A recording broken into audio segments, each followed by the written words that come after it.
Hey guys, we are bringing it back to 13-1 to find the sides of special right triangles. So you might remember special right triangles from geometry. The first one that we should be familiar with is a 45-45-90 triangle. We call it 45-45-90 because those are the angles in the right triangle.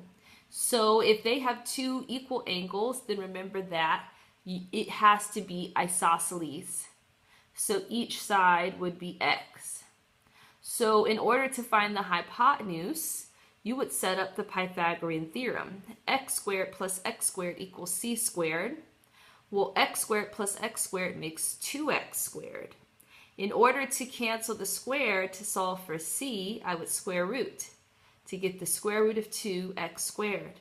Now the square root of x squared is x, so my hypotenuse is always x square root 2, no matter which side lengths we have. If this is 3, 3, this will be 3 square root 2, 6, 6, 6 square root 2, 11, 11, 11 square root 2. Those ratios are always true in a 45, 45, 90.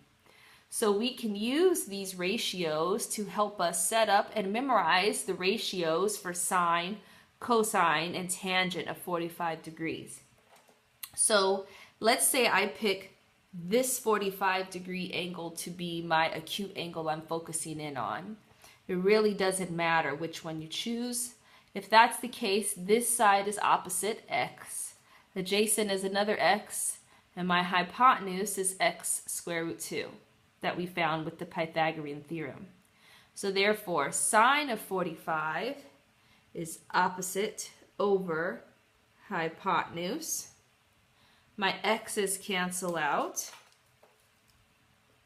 so that becomes 1 over square root 2.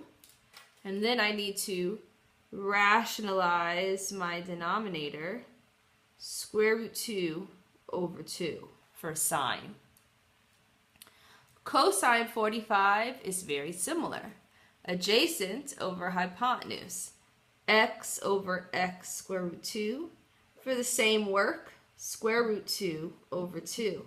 So isn't that great? Sine and cosine are the same for 45. Now tangent 45 is opposite over adjacent, x over x, which will always be 1. So we need to memorize at least sine and cosine of 45 degrees. I'll teach you a trick later for tangent, but it's pretty easy to memorize as well. So let's look at our intro for 30, 60, 90.